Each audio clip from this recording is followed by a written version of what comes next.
কে লাজু? আমি তো ওকে চিনি না। ও তো বাইরের লোক, ওকে এখান থেকে বের হয়ে যেতে বলো। এমনটাই বলছে অনুভব লাজুকে উদ্দেশ্য করে।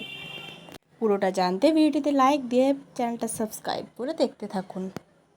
তো আগামী পর্বে আমরা দেখতে পাবো কোণে দেখা আলোর প্রোমোর এপিসোডটা। অনুভবের জ্ঞান ফিরে এসছে, একে একে সবাই গিয়ে দেখা করছে অনুভবের সাথে। লাজু হাসপাতালের মধ্যেই অনুভবের কেবিনের বাইরে দাঁড়িয়ে আছে। বনলতা লাজুকে ডেকে নিয়ে যায়, বলে চল লাজু, অনুভবের তো জ্ঞান ফিরে এসছে। তখন লাজু বলে যে না, আমি যাব না। তখন বনলতা বলে কেন যাবি না তুই? অনুভব যখন আমাকে চিনতে পেরেছে তখন তোকেও তো চিনতে পারবে, চল গিয়ে দেখি তোকে চিনতে পারে কি না অনুভব। তারপরে লাজু অনুভবের কেবিনে যায়। বনলতা বলতে থাকে দেখো তো একে চিনতে পারছো কি না, এ কে বলো তো। তখন অনুভব কিছুটা রেগে গিয়ে বলতে থাকে কে ও, আমি তো ওকে চিনি না। তখন অনুভবের মা বলতে থাকে তুই সত্যি লাজুকে চিনতে পারছিস না? তখন অনুভব বলে কে লাজু? ও তো একজন আউটসাইডার, ও তো বাইরের একজন।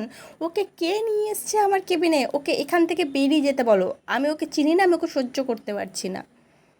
আর অনুভবের এরকম বলাতে লাজু প্রচণ্ড কষ্ট পায়। তাড়াতাড়ি করে সে কেবিন থেকে বেরিয়ে যায়।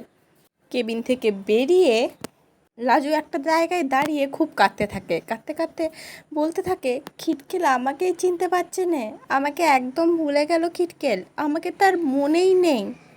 এই জিনিসটা আমি যে মেনে নিতে পারছি না। সত্যি লাজুকে দেখে আমারও খুব কষ্ট হচ্ছে। যে লাজু এত কষ্ট করে অনুভবকে বাঁচালো, অনুভব ঠিক হয়ে নাকি তাকেই চিনতে পারছে না। যদিও আমার এটা মনে হচ্ছে অনুভব অভিনয় করছে, অনুভব অভিমান থেকে এইসব কথা বলছে।